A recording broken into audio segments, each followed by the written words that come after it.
ಎಲ್ರಿಗೂ ನಮಸ್ಕಾರಗಳು. ನಾನು ನಿಮ್ಮ ಜಗದೀಶ್ ಹಿರೇಮಠ್.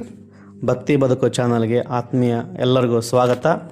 ನಾನಿವತ್ತು ಏನು ವಿಚಾರ ಹೇಳಕ್ಕೆ ಹೊಂಟಿದ್ದೀನಿ ಅಂದರೆ, ಕುಂಡಲಿಯಲ್ಲಿ ಮತ್ತು ನಿಮ್ಮ ಜನ್ಮ ಜಾತಕದಲ್ಲಿ ಕಾಳಸರ್ಪ ಯೋಗ, ಕಾಳಸರ್ಪ ದೋಷ ಅಂತ ಬರ್ತೈತಿ. ಕಾಳಸರ್ಪ ದೋಷಕ್ಕಾಗಿ ನೀವು ಹಲವಾರು ಕಡೆ ಹಲವು ರೀತಿಯ ಪೂಜೆಗಳನ್ನು ಪುನಸ್ಕಾರಗಳನ್ನು ಮಾಡಿಸಿರ್ತೀರ. ಈಗ ಜ್ಯೋತಿಷ್ಯ ಹತ್ರ ಹೋದರೆ ಅಲ್ಲಿ ಕಾಳಸರ್ಪ ದೋಷ ಇದೆ, ಮದುವೆ ಆಗಿರ್ಬೋದು, ಉದ್ಯೋಗ ಸರಿಯಾಗಿರೋಂಗಿಲ್ಲ ಅಥವಾ ಸಂತಾನ ಆಗಿರೋಂಗಿಲ್ಲ, ಹೀಗೆ ಹಲವಾರು ಕಾಯಿಲೆಗಳಿಂದ ನರಳುತ್ತಾ ಇರ್ತಾರೆ ಕಾಳಸರ್ಪ ದೋಷ ಇದ್ದರು. ಅದಕ್ಕೋಸ್ಕರ ಅವರು ಸರ್ಪ ಶಾಂತಿಯನ್ನು ಮಾಡುತ್ತಾರೆ, ಆಶ್ಲೇಷ ಬಲಿ ಪೂಜೆಯನ್ನು ಮಾಡುತ್ತಾರೆ, ಸರ್ಪ ಸಂಸ್ಕಾರವನ್ನು ಮಾಡುತ್ತಾರೆ, ನಾಗ ಪ್ರತಿಷ್ಠೆಯನ್ನು ಕೂಡ ಮಾಡಿಸಿರ್ತಾರೆ. ಹೀಗೆ ಹಲವಾರು ವೈದಿಕರು ಮತ್ತು ಜ್ಯೋತಿಷರು ಇವನ್ನೆಲ್ಲವನ್ನು ನಾವು ಮಾಡಿಸಿರ್ತಾರೆ. ಆದರೂ ಕೂಡ ಪರಿಹಾರ ಅನ್ನೋದು ನಮಗೆ ಸಿಕ್ಕಿರಲಿಲ್ಲ. ಅಂದರೆ ಅದಕ್ಕೆ ತಕ್ಕನಾಗಿ ಮಾಡಿಸಿದ್ರು ಕೂಡ ನಮಗೆ ಅದು ಒಳ್ಳೆಯದಾಗಿರೋಂಗಿಲ್ಲ. ಇನ್ನೇನು ಮಾಡ್ಬೇಕಪ್ಪ ಅಂದರೆ, ಕೆಲವೊಂದಿಷ್ಟು ಪ್ರಾಚೀನ ಉಪಾಯಗಳಿದಾವೆ. ಅಂದರೆ ಗ್ರಂಥದಲ್ಲಿ ಉಲ್ಲೇಖವಿರುವ ಹಾಗೆ ಆ ಉಪಾಯಗಳನ್ನು ನಾನು ಸುಲಭವಾಗಿ ಮತ್ತು ಸರಳವಾಗಿರ್ತಕ್ಕಂಥ ಉಪಾಯಗಳನ್ನು ಹೇಳ್ಕೊಂಡು ಹೋಗ್ತೀನಿ. ನೀವು ಅದೇ ಥರ ಮಾಡಿದ್ದಲ್ಲಿ ಎಲ್ಲ ಅತ್ಯಂತ ಶೀಘ್ರವಾಗಿ ನಿಮಗೆ ಆ ಕಾಳಸರ್ಪ ಯೋಗ ದೋಷ ನಿವಾರಣೆ ಆಗ್ತತಿ.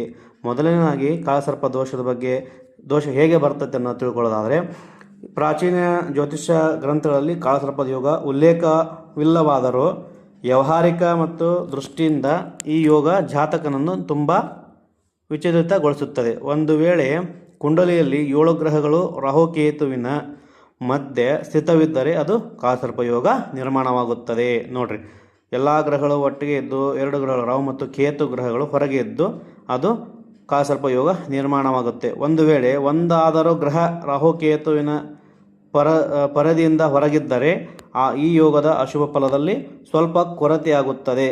ಕಾಳಸರ್ಪ ಯೋಗದ ಶಮನಕ್ಕಾಗಿ ಈ ಥರ ಎಲ್ಲ ನಮಗೆ ಕಾಳಸರ್ಪ ದೋಷವನ್ನು ನಾವು ಕಂಡುಹಿಡಿತೇವೆ. ಕುಂಡಲಿಯನ್ನು ನಿಮ್ಮ ಜನ್ಮ ದಿನಾಂಕ, ನಿಮ್ಮ ಜನ್ಮ ಸಮಯವನ್ನು ಹಾಕಿದಾಗ ಒಂದು ಜನ್ಮ ಕುಂಡಲಿ ಅಂತ ಬರ್ತದೆ. ಆ ಕುಂಡಲಿಯಲ್ಲಿ 7 ಗ್ರಹಗಳು ಒಳಗೆ ಇದ್ದು ರಾಹು ಮತ್ತು ಕೇತು ಗ್ರಹಗಳು ಹೊರಗಿದ್ದಾಗ ಅದು ಕಾಳಸರ್ಪ ದೋಷ, ಕಾಳಸರ್ಪ ಯೋಗ ಅಂತ ಬರ್ತದೆ. ಆ ಕಾಳಸರ್ಪ ದೋಷದಿಂದ ಹಲವಾರು ಒಂದು ದೋಷ ಪರಿಹಾರದಿಂದ, ಆ ದೋಷದಿಂದ ನಮಗೆ ಭಾಳ ತೊಂದರೆಗಳಾಗ್ತಿರ್ತವೆ. ವ್ಯವಹಾರದಲ್ಲಾಗಿರ್ಬೋದು, ಒಂದು ಬೇಗ ಉದ್ಯೋಗ ಸಿಗದೇ ಇರ್ಬೋದು, ಮದುವೆ ಆಗದೆ ಇರ್ಬೋದು, ಅಥವಾ ಸಂತಾನ ಇಲ್ಲದೆ ಇರ್ಬೋದು, ಹಲವಾರು ಕಾಯಿಲೆಗಳಿಂದ ಕಾಳಸರ್ಪ ದೋಷದಿಂದ ಅವರು ನರಳ್ತಾ ಇರ್ತಾರೆ. ಹೀಗೆ ಇದಕ್ಕೆ ಪರಿಹಾರ ಆಗಲೇ ಹೇಳಿದಾಗೆ ನಾನು ಎಲ್ಲ ಪೂಜೆಯನ್ನು ಮಾಡಿಸಿದ್ದೇನೆ ಗುರುಗಳೇ, ಆದರೂ ನಮಗಿನ್ನೂ ಅದರಿಂದ ನಮಗೆ ಶಮನವಾಗಿಲ್ಲ, ಆ ದೋಷದಿಂದ ನಾವು ಇನ್ನೂ ಹೊರಗೆ ಬಂದಿಲ್ಲ ಅನ್ನೋದಾದರೆ, ನಾವು ಹೇಳುವಂತಹ ಪ್ರಾಚೀನ ಕಾಲದ ಒಂದಿಷ್ಟು ಪದ್ಧತಿಗಳನ್ನು, ಒಂದಿಷ್ಟು ಉಪಾಯವನ್ನು ನಾನು ನಿಮ್ಗೆ ಹೇಳ್ತಾ ಹೋಗ್ತೀನಿ. ಅದರಲ್ಲಿ ನಿಮ್ಗೆ ಯಾವುದು ಅನುಕೂಲ ಆಗುತ್ತಲ್ಲ ಅದನ್ನು ನೀವು ಮನೆಯಲ್ಲೇ ಮಾಡ್ಕೋಬೋದು. ಏನು ಅದರಿಂದ ಸರಳವಾಗಿರ್ತಾವೋ ಅದನ್ನು ನೀವು ಮಾಡ್ಕೋಬೋದು. ಮೊದಲನೇದಾಗಿ ಕಾಳಸರ್ಪ ಯೋಗದ ಪ್ರಭಾವವನ್ನು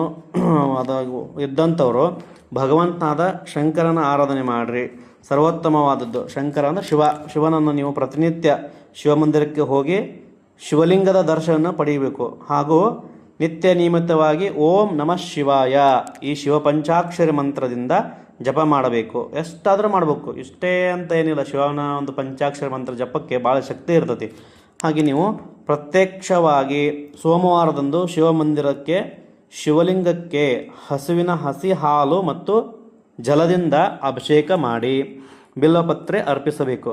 ನಂತರ ಕಾಳಸರ್ಪ ಯೋಗದ ಪ್ರಭಾವದಿಂದ ರಕ್ಷಣೆಗಾಗಿ ಶಿವ ಭಗವಂತನಲ್ಲಿ ಪ್ರಾರ್ಥನೆ ಸಂಕಲ್ಪವನ್ನು ಮಾಡಿ, ಈ ಉಪಾಯದಿಂದ ಕೆಲವೇ ತಿಂಗಳಲ್ಲಿ ಈ ಯೋಗದ ಒಂದು ಕಾಳಸರ್ಪದ ದೋಷದಿಂದ ನೀವು ಮುಕ್ತಿಯನ್ನು ಹೊಂದಿ ನಿಮಗೆ ಅನುಕೂಲವಾಗುತ್ತೆ ಅಂತ ಈ ಪ್ರಾಚೀನ ಒಂದು ಗ್ರಂಥದ ಉಲ್ಲೇಖ ಕೂಡ ಇದೆ. ಅದನ್ನು ನಾವು ಅನುಭವಕ್ಕೆ ಕೆಲವಷ್ಟು ಮಂದಿಗೆ ಹೇಳಿದ್ದೀವಿ. ಅದು ಅನುಕೂಲ ಕೂಡ ಆಗಿದೆ ಅಂತ ಬಂದು ನಮ್ಮ ಹತ್ರ ಕೂಡ ಹೇಳಿದ್ದಾರೆ. ನೀವು ಸರಳವಾಗಿರುತ್ತದೆ, ಇದಕ್ಕೆ ಹೆಚ್ಚಿಗೆ ಖರ್ಚು ಮಾಡೋಕ್ಕಂಥ ಅವಶ್ಯಕತೆ ಕೂಡ ಇರೋಲ್ಲ ಮತ್ತು ಭಾಳ ಒಂದು ಸರಳ ರೂಪದಲ್ಲಿ ನಿಮಗೆ ಇರ್ತದೆ. ಇನ್ನೂ ಒಂದು ನಿಮಗೆ ಹೇಳಬೇಕಾದ್ರೆ, ಎರಡನೇ ಒಂದು ಪರಿಹಾರ ಏನಪ್ಪ ಅಂದರೆ, ಒಂದು 24 ನವಿಲು ಗರಿಗಳನ್ನ ತಗೊಂಬರ್ರಿ. ಇದನ್ನು ಪೊರಕೆ ಆಕಾರವಾಗಿ ನಿರ್ಮಿಸಿ, ಪೊರಕೆ ಹೇಗೆ ಕಟ್ತಾರೆ ಅವ್ನು 24 ಗರಿಗಳನ್ನು ತಂದು ಒಂದು ಹುರಿ ಅಥವಾ ಒಂದು ಸಣ್ಣ ದಾರದಿಂದ ಕಟ್ಟಿ ಅದನ್ನು ಸದಾ ಒಂದು ನೀವು ಏನು ರೂಮ್ ಮಲಗ್ತಾರಲ್ಲ, ಅದಕ್ಕೇನು ಬೆಡ್ರೂಮ್ ಅಂತಿರಲ್ಲ, ಅದ ಕೋಣೆಯಲ್ಲಿ ಯಾರಿಗೆ ದೋಷ ಇರುತ್ತಲ್ಲ ಎಲ್ಲಿ ಮಲಗ್ತಾರಲ್ಲ ಆ ಕೋಣೆಯಲ್ಲಿ ಅದನ್ನು ಗೋಡೆಯಲ್ಲಿ ಸ್ಥಾಪಿಸಬೇಕು. ಒಂದು ಗೋಡೆ ಮೇಲೆ ಹೊಡೆದ ಗೋಡೆ ಮೇಲೆ ಅದನ್ನು ಇಡಬೇಕು.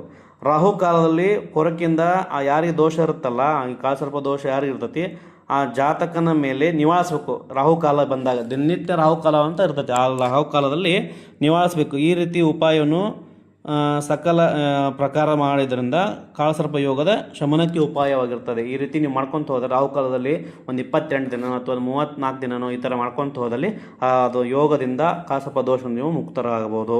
ಇನ್ನೂ ಒಂದು ಸಣ್ಣ ಉಪಾಯ ಹೇಗೆ ಹೇಳ್ಬೇಕಂದ್ರೆ, ಒಂದು ವೇಳೆ ಯಾವ್ದಾದ್ರು ಹೆಣ್ಮಕ್ಳಿಗೆ ಸ್ತ್ರೀಗೆ ಕಾಳಸರ್ಪ ಯೋಗ ಬಂದರೆ ಸಂತಾನ ಪ್ರಾಪ್ತಿಯಲ್ಲಿ ಬಾಧೆಯಾಗುತ್ತಿದ್ದರೆ ಅಥವಾ ಪದೇ ಪದೇ ಗರ್ಭಪಾತವಾಗುತ್ತಿದ್ದರೆ ಇದರ ನಿವಾರಣೆಗಾಗಿ ನಿತ್ಯ ನಿಯಮಿತವಾಗಿ ಅಂದರೆ 72 ದಿನಗಳವರೆಗೆ ಪ್ರಾಚೀನ ಹಳೆಯ ಒಂದು ಅರಳಿ ಮರಕ್ಕೆ, ಪ್ರಾಚೀನ ಹಳೆಯ ಒಂದು ಅರಳಿ ಮರಕ್ಕೆ 24 ಪ್ರದಕ್ಷಿಣೆಯನ್ನು ಮಾಡಬೇಕು. ನೋಡಿರಿ, ಹೆಣ್ಮಕ್ಳಿಗೆ ಸ್ವಲ್ಪ ದೋಷ ಕೂಡ ಇರ್ತೈತಿ.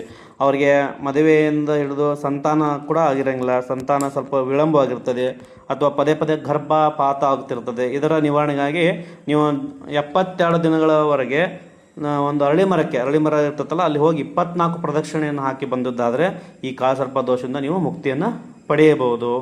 ಇನ್ನೂ ಒಂದು ಉಪಾಯ ಹೇಳೋದಾದರೆ ನಿಮಗೆ, ಇದು ಕಪ್ಪು ವಸ್ತ್ರದಲ್ಲಿ ಅಂದರೆ ಸ್ವಲ್ಪ ಯಾವುದಾದ್ರು ಕಪ್ಪು ವಸ್ತ್ರ ತಗೊಂಡು ಸ್ವಲ್ಪ ಹೆಸರು ಕಾಳು ಮತ್ತು ಕರಿ ಉದ್ದಿನ ಕಾಳನ್ನು ಗಂಟು ಕಟ್ಟಿ, ನೋಡ್ರಿ, ಕಪ್ಪು ವಸ್ತ್ರದಲ್ಲಿ ಸ್ವಲ್ಪ ಹೆಸರು ಕಾಳು ಮತ್ತು ಕರಿ ಉದ್ದಿನ ಕಾಳನ್ನು ಗಂಟು ಕಟ್ಟಬೇಕು.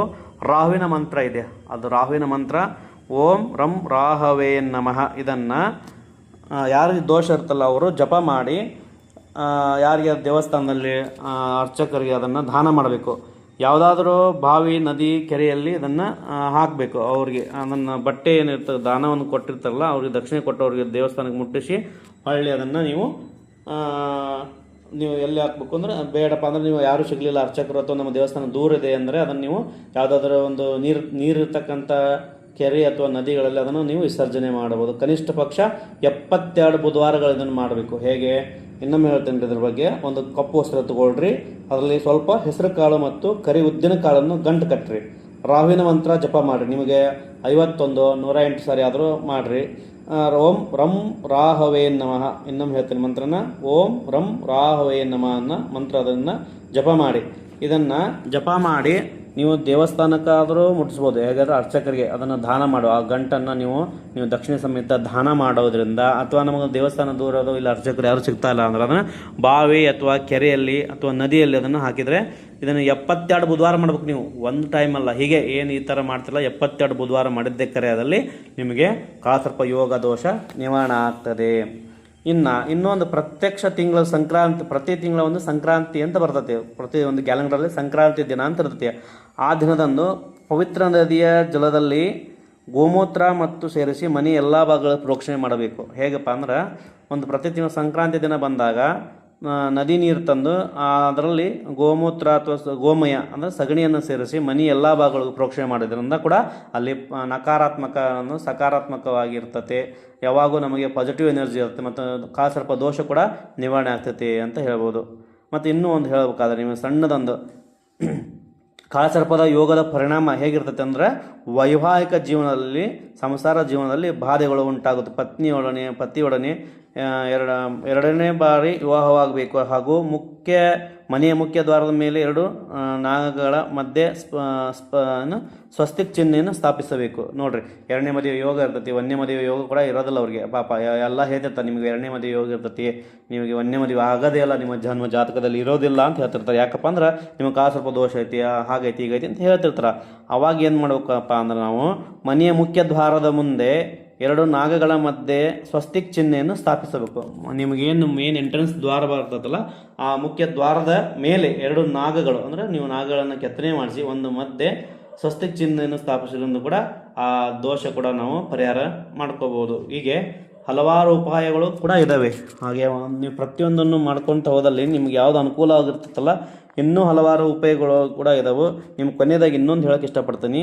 7 ಗುಂಜಿ ಬಂಗಾರ ಅಂದರೆ 7 ಗುಂಜಿ ಬಂಗಾರ, 12 ಗುಂಜಿ ಬೆಳ್ಳಿ ಹಾಗೂ 16 ಗುಂಜಿ ತಾಮ್ರ ಸೇರಿಸಿ ಸರ್ಪಾಕಾರದ ಉಂಗುರ ಮಾಡಿಸ್ಬೇಕು. ನೋಡ್ರಿ, 7 ಗುಂಜಿ ಬಂಗಾರ, 12 ಗುಂಜಿ ಬೆಳ್ಳಿ, 16 ಗುಂಜಿ ತಾಮ್ರ ಇವೆಲ್ಲವನ್ನು ಸೇರಿಸಿ ಸರ್ಪಾಕಾರದ ಉಂಗುರ ಮಾಡಿಸ್ಬೇಕು. ಅಲ್ಲಿ ನಿಮ್ಗೆ ಬೆಳ್ಳಿ ಬಂಗಾರದ ಅಂಗಡಿಯಲ್ಲಿ ಹೋಗಿ ಕೊಟ್ಟರು ಕೂಡ ಮಾಡ್ತಾರೆ, ಅಥವಾ ನಿಮ್ಗೆ ಎಲ್ಲಿ ಗೊತ್ತಿರುತ್ತೆ ಅಲ್ಲಿ ಆದರೂ ಮಾಡಿಸ್ಬೋದು. ಸರ್ಪಾಕಾರದ ಉಂಗುರ ಮಾಡಿಸಿ ಅನಾಮಿಕ ಬೆರಳಿನಲ್ಲಿ ಧರಿಸಬೇಕು. ಅಂಗುಷ್ಟ ಅನಾಮಿಕ ಬೆರಳಂದರೆ ಈ ಕಡೆಯಿಂದ ಕಿರುಬಳಿಂದ 2ನೇ ಬೆರಳು, ಅದಕ್ಕೂ ಅನಾಮಿಕ ಬೆರಳು ಅಂತಾರೆ. ಅನಾಮಿಕ ಬೆರಳಿಗೆ ಧರಿಸಿ ಈ ಉಂಗುರ ಧರಿಸಿದ ದಿನದಂದು ರಾಹುವಿನ ಪದಾರ್ಥಗಳನ್ನು ಅಂದರೆ ರಾಹುವಿಗೆ ಉದ್ದಿನ ಕಾಳನ್ನು ನಾವು ರಾಹುವಿನ ಪದಾರ್ಥಗಳನ್ನು ಯಥಾ ಸಾಮರ್ಥ್ಯ, ನಿಮಗೆ ಶಕ್ತಿ ಇತ್ತಲ್ಲ ಅಷ್ಟು, ಎಲ್ಲಿ ದಾಸೋಹ ನಡ್ತಿರ್ತೈತಿ, ಎಲ್ಲಿ ನಿಮ್ಗೆ ದೇವಸ್ಥಾನ ಇರ್ತೈತೆ ಅಲ್ಲಿ ನೀವು ಯಥಾರ್ಥವಾಗಿ ದಾನ ಮಾಡಬೇಕು. ಇದರಿಂದ ಕೂಡ ನಮಗೆ ಕಾಳಸರ್ಪ ದೋಷ ನಿವಾರಣೆ ಆಗ್ತೈತಿ. ಬರೀ ನಾವು ಪೂಜೆ ಮಾಡಿಸಿದ್ರೆ ಮಾತ್ರ ದೋಷ ನಿವಾರಣೆ ಆಗ್ತೈತಿ ಅಂತಲ್ಲ, ನಾವು ಪೂಜೆ ಮಾಡಿಸಿದ್ರು ಕೂಡ ಇನ್ನೂ ನಮಗೆ ಅದರಿಂದ ಶಮನವಾಗಿಲ್ಲ, ಅದರಿಂದ ನಾವು ಇನ್ನೂ ಮುಕ್ತಿ ಹೊಂದಿಲ್ಲ ಅಂತ ನೀವು ಅನಿಸಿದ್ರೆ ಮಾತ್ರ ಈ ಒಂದು ಸಣ್ಣ ಪರಿಹಾರಗಳನ್ನು, ಸರಳ ಪರಿಹಾರಗಳು ಇದ್ದಾವೆ, ಎಲ್ಲವನ್ನು ನೀವು ಹಂತ ಹಂತವಾಗಿ ಮಾಡ್ಕೊಂಬರ್ಬೋದು. ನಿಮಗೆ ಅದರಲ್ಲಿ ನಾನು ಹೇಳೋದ್ರಲ್ಲಿ ನಿಮ್ಗೆ ಯಾವುದು ಸರಳ ಅನಿಸ್ತತ್ತಲ್ಲ, ಯಾವುದು ನಿಮ್ಗೆ ಈಸಿ ಅನಿಸ್ತತ್ತಲ್ಲ ಅದನ್ನು ನೀವು ಮಾಡಿ ನಾಗದೋಷದಿಂದ ಮುಕ್ತಿ ಹೊಂದಬೇಕು, ಕಾಳಸರ್ಪ ದೋಷದಿಂದ ನೀವು ಮುಕ್ತಿ ಹೊಂದಬೇಕು. ಈ ರೀತಿ ಮಾಡಿದ್ದ ಪಕ್ಷದಲ್ಲಿ ನಿಮಗೆ ಹಂತ ಹಂತವಾಗಿ ನಿಮಗೆ ಕಾಳಸರ್ಪ ದೋಷದಿಂದ ಮುಕ್ತಿ ಹೊಂದಿ ನಿಮ್ಮ ಇಷ್ಟಾರ್ಥ ಬಯಕೆಗಳು ಈಡೇರಿತು. ಯಾರಿಗೆ ಉದ್ಯೋಗ ಸರಿಯಾಗಿಲ್ಲ ಉದ್ಯೋಗ ಪ್ರಾಪ್ತಿಯಾಗ್ತದೆ, ಯಾರಿಗೆ ಸಂತಾನವಿಲ್ಲ ಅವ್ರಿಗೆ ಸಂತಾನ ಪ್ರಾಪ್ತವಾಗ್ತದೆ, ಯಾರಿಗೆ ಒಂದು ವಿವಾಹ ವಿಳಂಬ ಆಗ್ತಿದೆ, ಪದೇ ಪದೇ ನಮ್ಗೆ ಮದುವೆ ಆಗ್ತಿಲ್ಲ, ಅಂದರೆ ಯಾವುದು ಹೆಣ್ಣು ಸಿಗ್ತಲ್ಲ ಗಂಡು ಸಿಗ್ತಲ್ಲ ಅನ್ನೋರಿಗೆ ಕೂಡ ಒಂದು ಮದುವೆ ಯೋಗ ಕೂಡ ಅತ್ಯಂತ ಶೀಘ್ರವಾಗಿ ಬರ್ತದೆ. ಇದನ್ನು ನಿಮ್ಗೆ ಯಾವುದಾದ್ರೂ ಮಾಡ್ಬೋದು. ಹೆಣ್ಮಕ್ಳಿಗೆ ಕೂಡ ನಾನು ಹೇಳಿದ್ದೀನಿ, ಸ್ತ್ರೀಯರಿಗೆ ಯಾವ ರೀತಿ ಮಾಡಬೇಕು ಅಂತ ಕೂಡ ಹೇಳಿದ್ದೀನಿ, ಅದನ್ನು ಅವರು ಮಾಡ್ಬೋದು. ಅದೇನೆಲ್ಲ ಪದೇ ಪದೇ ಗರ್ಭಪಾತ ಅಥವಾ ಸಂತಾನಕ್ಕೋಸ್ಕರ ಹೇಳಿದೆ, ಅದನ್ನೆಲ್ಲ ಮಾಡ್ಕೋಬೋದು. ನೀವೆಲ್ಲವನ್ನು ನೀಟಾಗಿ ಭಕ್ತಿ ಶ್ರದ್ಧೆಯಿಂದ ಮಾಡಿದ್ದ ಪಕ್ಷದಲ್ಲಿ ನಿಮಗೆ ಇನ್ನೂ ಅನುಕೂಲವಾಗುತ್ತದೆ. ನಂಬಿಕೆ ಇಟ್ಟು ಮಾಡಿ, ಶುಭವಾಗಲಿದೆ. ಎಲ್ಲದಕ್ಕೆ ಹೆಚ್ಚಾಗಿ ನಿಮ್ಮ ಮನೆದೇವರ ಅನುಗ್ರಹ ಕೂಡ ಬೇಕು. ಎಲ್ಲ ಮಾಡ್ಬೇಕಂದ್ರೆ ಮನೆದೇವರ ಮುಂದೆ ದೀಪ ಹಚ್ಚಿ, ಮನೆದೇವರಿಗೆ ಒಂದು ಸಣ್ಣ ಪೂಜೆ ಮಾಡಿ, ಅದನ್ನು ಪೂಜೆ ಪುನಸ್ಕಾರಗಳನ್ನು ಮಾಡಿ ನಂತರ ಮಂಗಳಾರತಿ ಮಾಡಿ ಈ ಕೆಲಸವನ್ನು ಪ್ರಾರಂಭ ಮಾಡಿ, ಮನೆದೇವರ ಆಶೀರ್ವಾದ ಜೊತೆಗೆ ಈ ಸಣ್ಣ ಉಪಾಯಗಳು ನಿಮಗೆ ಬಹಳ ಪ್ರಾಮುಖ್ಯತೆಗೊಂಡು ಎಲ್ಲ ಥರದ ಅನುಕೂಲ ಆಗ್ತದೆ. ಅಂದರೆ ನಾಗದೋಷ, ಜನ್ಮ ಜಾತಕದಲ್ಲಿ ಬಂದಿರತಕ್ಕಂತಹ ಕಾಳಸರ್ಪ ದೋಷ ಆಗಿರ್ಬೋದು, ರಾಹುಕೇತು ದೋಷ ಆಗಿರ್ಬೋದು, ಎಲ್ಲ ರೀತಿಯ ದೋಷಗಳು ನಿವಾರಣೆಯಾಗಿ ನೀವು ಅದರಿಂದ ಮುಕ್ತಿಯನ್ನು ಹೊಂದಬಹುದು ಮತ್ತು ಶಮನವನ್ನು ಕೂಡ ಮಾಡ್ಕೋಬೋದು. ಎಲ್ಲರಿಗೂ ಶುಭವಾಗಲಿ, ಎಲ್ಲ ರೀತಿಯ ಒಳ್ಳೆಯದಾಗಲಿ. ಸರ್ವೇ ಜನಃ ಸುಖಿನೋ ಭವಂತು. ಇನ್ನೂ ಹೆಚ್ಚಿನ ಇಂಥ ಮಾಹಿತಿಗಳನ್ನು ಪಡೆಯಬೇಕಾದರೆ ಸರಳ ಮಾರ್ಗಗಳು, ನಾವು ಇದರಿಂದ ಖರ್ಚು ಜಾಸ್ತಿ ಇರೋಂಗಿಲ್ಲ. ನಾವು ಸರಳವಾಗಿ ನಾನು ಪ್ರಾಚೀನ ಗ್ರಂಥಗಳನ್ನು ಹುಡುಕಿಕೊಂಡು ತರಿಸಿಕೊಂಡು ಅದರಲ್ಲಿರ್ತಕ್ಕಂಥ ಕೆಲವೊಂದಿಷ್ಟು ನಾನು ವಿಚಾರ ಮಾಡಿ ಅದನ್ನು ಮಾಡೋಕ್ಕಾಗಬೇಕದು. ಯಾಕಂದರೆ ಈಗ ಬೇರೆ ಬೇರೆ ವಸ್ತುಗಳನ್ನು ಹುಡುಕೊಂತ ಹೋಗೋದು ಅಥವಾ ಇವೆಲ್ಲ ಮನೆಯಲ್ಲಿರ್ತಕ್ಕಂಥ ವಸ್ತುಗಳನ್ನೇ ನಾನು ಸರಳವಾಗಿರ್ತಕ್ಕಂಥ ನಮ್ಗೆ ಗೊತ್ತಿರೋ ಒಂದು ಎಲ್ಲ ಸಾಮಾನ್ಯ ಜನರು ಕೂಡ ಅದಕ್ಕೆ ಅನುಕೂಲ ಆಗಬೇಕು. ಅದಕ್ಕಾಗಿ ನಾನು ಇಂಥವನ್ನೆಲ್ಲ ಆಯ್ದುಕೊಂಡು ನಿಮಗೆ ಮುಂದೆ ಇಡ್ತಾ ಇದ್ದೀನಿ. ಇನ್ನೂ ಇಂಥವು ಹೆಚ್ಚಿನ ಬೇರೆ ಬೇರೆ ದೋಷಕ್ಕಾಗಿರೋ ನಿಮ್ಮ ರಾಶಿಗೆ ಅನುಗುಣತಕ್ಕಾಗೆ ಕೆಲವೊಂದಿಷ್ಟು ಸರಳ ಉಪಾಯಗಳು ಕೂಡ ಇದಾವೆ, ಬೇರೆ ಬೇರೆ ವಿಚಾರಗಳು ಇದಾವೆ. ಇನ್ನೂ ನಾನು ಹಂತ ಹಂತವಾಗಿ ಹೇಳ್ಕೊತ ಹೋಗ್ತೀನಿ. ನಿಮಗೆಲ್ಲರಿಗೂ ನಮ್ಮ ಚಾನಲನ್ನು ಜಗದೀಶ್ ಹಿರೇಮಠ್ ಅಂತ ಇದೆ, ಭಕ್ತಿಯ ಬದುಕು ಚಾನಲನ್ನು ಸಬ್ಸ್ಕ್ರೈಬ್ ಮಾಡ್ಕೊಳ್ಳಿ ಮತ್ತು ಬೆಲ್ ಐಕನನ್ನು ಪ್ರೆಸ್ ಮಾಡ್ಕೊಳ್ಳಿ. ಯಾಕಂದಪ್ಪ ಅಂದರೆ ನಾವು ವಿಡಿಯೋ ಅಪ್ಲೋಡ್ ಮಾಡ್ತಾ ಇರ್ತೀವಿ ಮತ್ತು ನಮ್ಮ ಚಾನಲಲ್ಲಿ ದಿನನಿತ್ಯ ರಾಶಿ ಭವಿಷ್ಯ ಫಲವನ್ನು ನಾವು ಹೇಳ್ತೇವೆ. ಹಾಗೆ ಇನ್ನೂ ಬೇರೆ ಬೇರೆ ವಿಚಾರಗಳನ್ನು ಕೂಡ ಹೇಳ್ತೇವೆ. ಮತ್ತು ಮುಂಬರುವ ದಿನಮಾನಗಳಲ್ಲಿ ನಾವು ರುದ್ರ ಮತ್ತು ನಮಕ ಚಮಕಾದಿಗಳನ್ನು ಹೇಳ್ತೇವೆ. ಅನುಕೂಲ ಇದ್ದವರ ರುದ್ರ ಚಮಕವನ್ನು ಕಲಿಬೇಕಂದವರು ರುದ್ರವನ್ನು ಶ್ರಾವಣ ಮಾಸದಲ್ಲಿ ನೋಡ್ರಿ, ಶಿವನನ್ನು ಆರಾಧನೆ ಮಾಡ್ಬೋದು. ಶ್ರಾವಣ ಮಾಸ ಅಂದ್ರೇನು, ಶ್ರವಣ ಅಂದ್ರೇನು ಕೇಳುವುದು.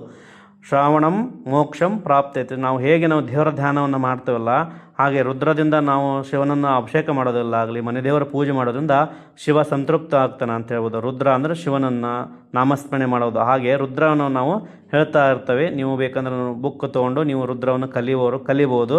ಆಸಕ್ತಿ ಇದ್ದರೂ ನಾನು ಹೇಳ್ತೇನೆ, ಇನ್ನೊಂದು 2 ದಿನದಲ್ಲಿ ನಾನು ರುದ್ರವನ್ನು ಯೂಟ್ಯೂಬಲ್ಲಿ ಅಪ್ಲೋಡ್ ಮಾಡ್ತೇನೆ. ಹಾಗೆ ಇನ್ನೂ ಹಲವಾರು ವಿಚಾರಗಳು ಕೂಡ ನಾವು ನಿಮಗೆ ಅಪ್ಲೋಡ್ ಮಾಡ್ತಾ ಹೋಗ್ತಾ ಇದ್ದೇವೆ. ದಯಮಾಡಿ ನಮ್ಮ ಚಾನಲನ್ನು ಸಬ್ಸ್ಕ್ರೈಬ್ ಮಾಡಿ ಸಪೋರ್ಟ್ ಮಾಡಿದರೆ ನಮಗಿನ್ನೂ ಹೆಚ್ಚಿನ ಒಂದು ಆಸಕ್ತಿ ಬರ್ತೈತಿ. ಯಾಕಪ್ಪ ಅಂದರೆ ಇನ್ನೂ ಬೇರೆ ಬೇರೆ ವಿಚಾರಗಳನ್ನು ಹಾಕು, ಎಲ್ಲ ಬರೀ ಪೂಜೆ ಪುನಸ್ಕಾರದಿಂದನೇ ಸಮಸ್ಯೆ ಬಗೆಹರಿಸ್ಲಿಕ್ಕೆ ಆಗ್ಲಾರ್ದವು ನಮ್ಮ ಹತ್ರ ಉಪಾಯಗಳನ್ನು ಇದರಿಂದ ನಮಗೆ ಕೆಲವೊಂದಿಷ್ಟು ಮಂದಿಗೆ ನಾನು ಆಲ್ರೆಡಿ ಹೇಳಿದ್ದೀನಿ. ಅವ್ರಿಗೆ ಒಳ್ಳೆಯದಾಗಿದೆ ಅಂತ ಕೂಡ ಬಂದವರು ನಮ್ಮ ಹತ್ರ ಹೇಳಿದ್ದಾರೆ. ಹಾಗೆ ನಿಮಗೂ ಈ ಚಾನಲನ್ನು ನೋಡುವಂಥವ್ರಿಗೂ ಎಲ್ಲರಿಗೂ ಇದನ್ನು ಹಂಚ್ಕೊಡ್ರಿ, ನಿಮ್ಮ ಸ್ನೇಹಿತರಿಗೆ ಹಂಚ್ಕೊಡ್ರಿ, ನಿಮ್ಮ ಬಂಧು ಬಾಂಧವರಿಗೆ ಹಂಚ್ಕೊಡ್ರಿ. ಅವರಿಗೂ ಕೂಡ ಒಳ್ಳೆಯದಾಗಲಿ. ಭಗವಂತನ ಅನುಗ್ರಹ ಸದಾಕಾಲ, ಸುಬ್ರಹ್ಮಣ್ಯ ಸ್ವಾಮಿ ಅನುಗ್ರಹ ಸದಾಕಾಲ ಎಲ್ಲರಿಗೂ ಇರಲಿ.